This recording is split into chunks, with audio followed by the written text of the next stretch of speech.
Well, I'm pleased to have with me today Darlene Akers, who's president of Akers Business Solutions, which is really one of the leading companies that service the education market. So thanks for being with us. I appreciate you being here. You also serve on EdSpace's executive committee. And, today there's just a lot of turmoil going on in education with the pandemic and transitioning. So because of your leadership in education, I would just like to kind of ask you the broad question of what do you see happening in education today?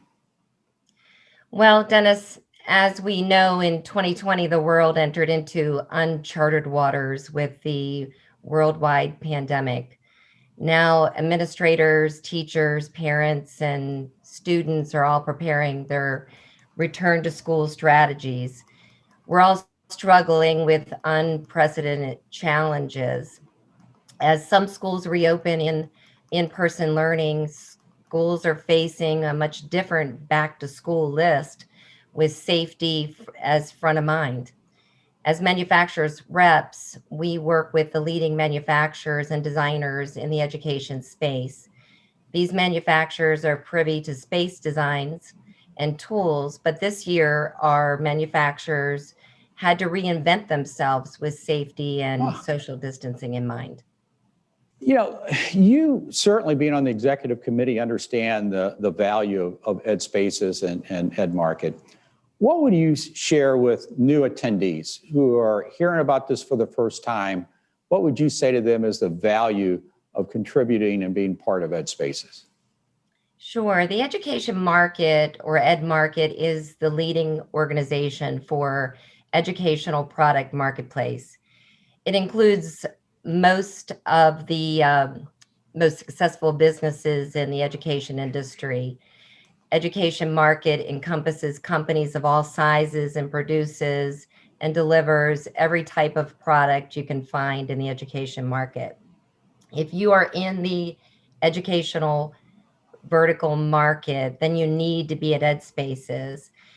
This is where architects, designers, dealers, distributors, manufacturers, and schools all gather to see the latest trends and designs in education.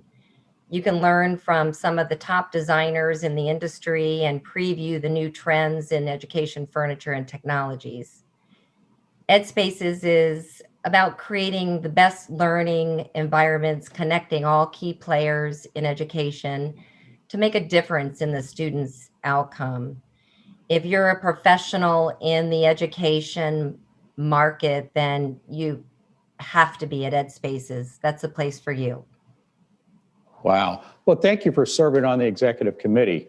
I know it's grown immensely over the years, and it's really a key time in education because the learning environments are changing, hands-on learning, applied new ways of applying technology. Furniture has reshaped the learning environment in many different ways. So I'd like to focus one last question about the upcoming conference, then we might move on and talk about the market in general.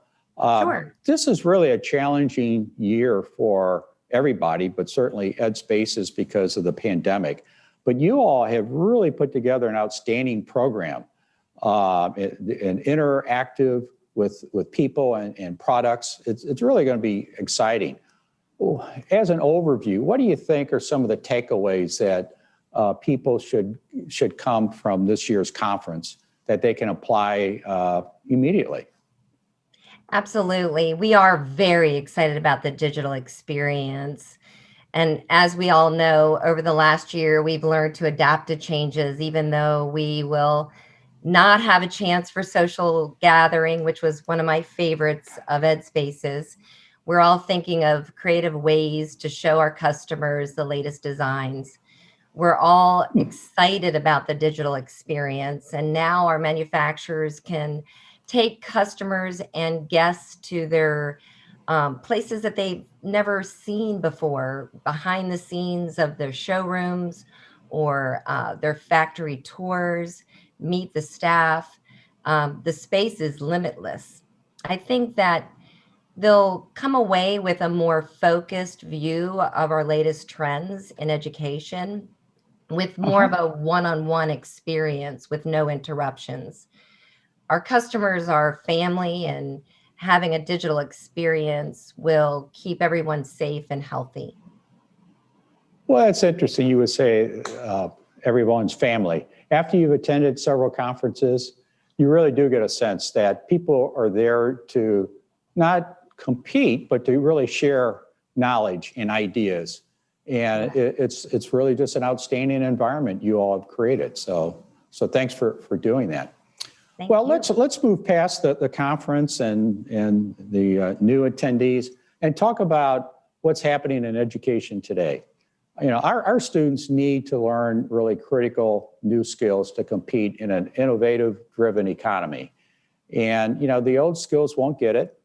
You know, the middle class as it exists now won't be the middle class in the future. It just won't rise with the rise of technology unless you have those skills. You got to have those skills. So how has the design of learning spaces changed these last few years to really be a catalyst for transformation in education? I know you're dealing on a vertical market. You see it all from top to bottom. You deal with a lot of furniture distributors, architects, school districts. So how has the design of learning spaces changed in the past few years? So to design a good learning experience, it takes both technology as well as design skills. We take the overall objective look with the students in mind. Students typically like to move, and it's hard for all of us to really sit in one place. I'm the worst at sitting in one place.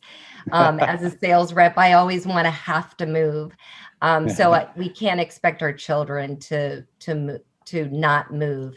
So mobility, we introduced many, many years ago, and that has continued to be a driving force in the design of any type of new products. Having a mobile workstation or mobile lab, whatever we design, we basically have mobility in mind for the future of the classroom. Mm-hmm. So you're really empowering the student and the teacher to kind of redesign their room as they need it. And quite different from the past, isn't it? Oh my gosh, quite yeah. different. That's for sure. So what do you think are, as a manufacturer's rep, are the kinds of products that are really, you know, changing the way education's working? Is it in the library for STEM labs? Is it in art? Where is it? Or is it all throughout the school? It's throughout the school. We're keeping the students in mind and having the All Kinds of Minds program in mind.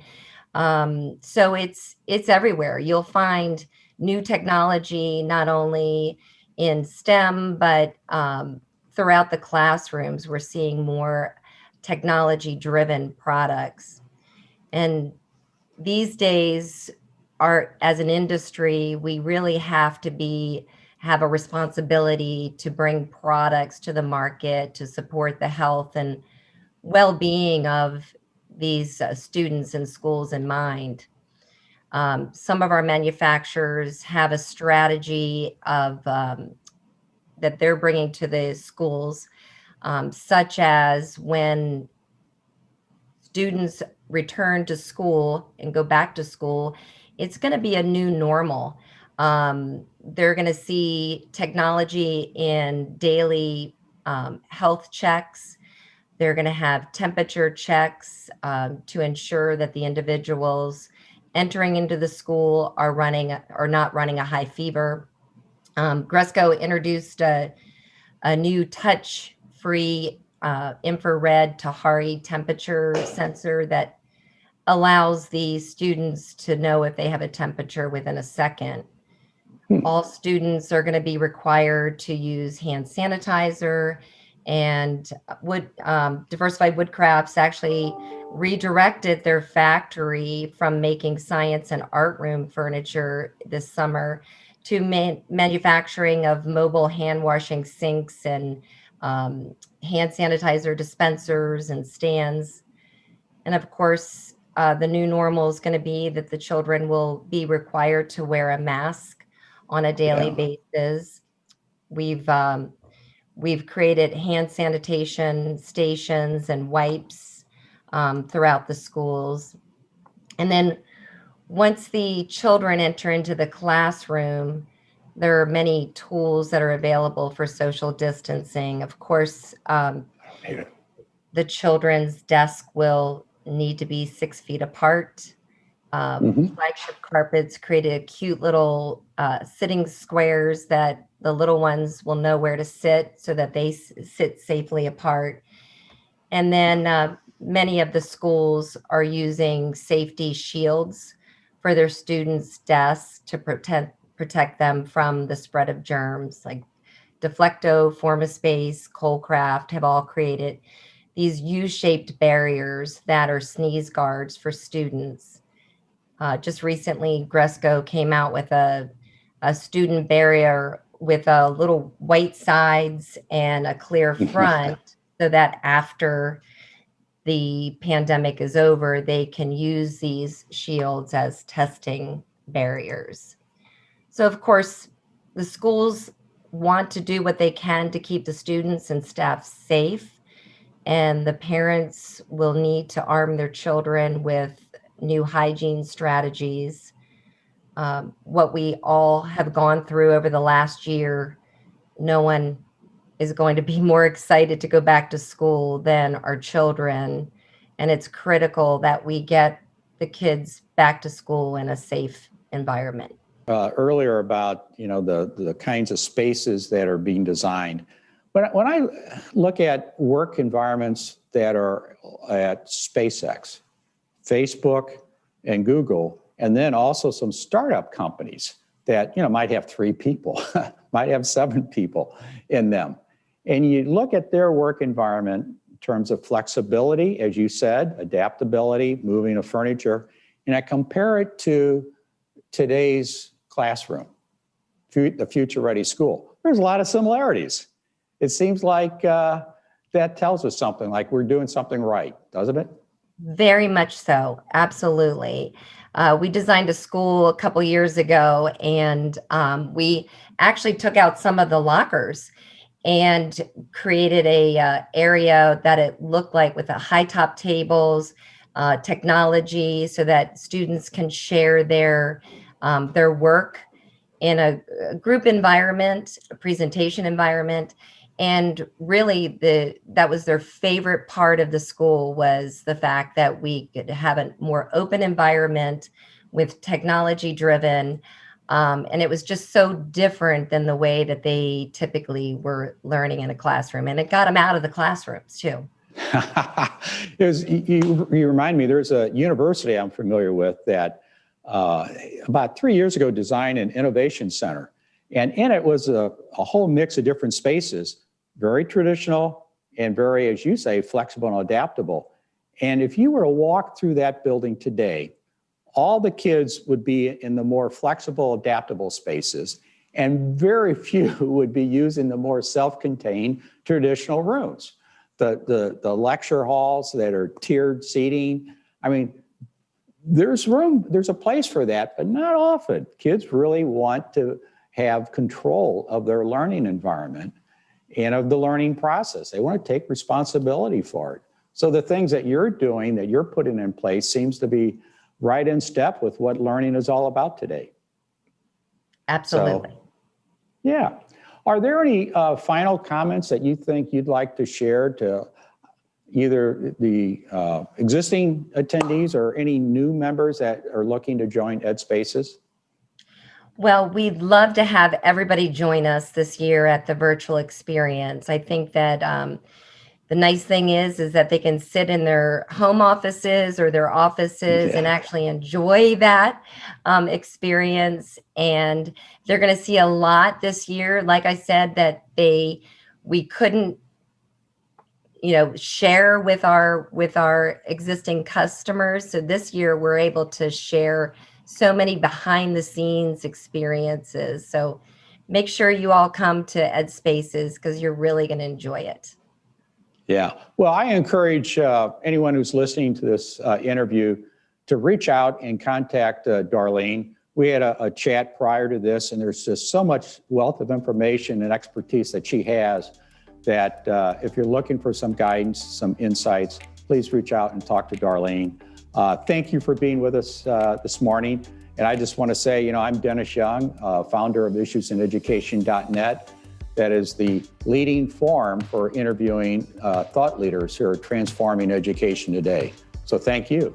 Thank you, Dennis.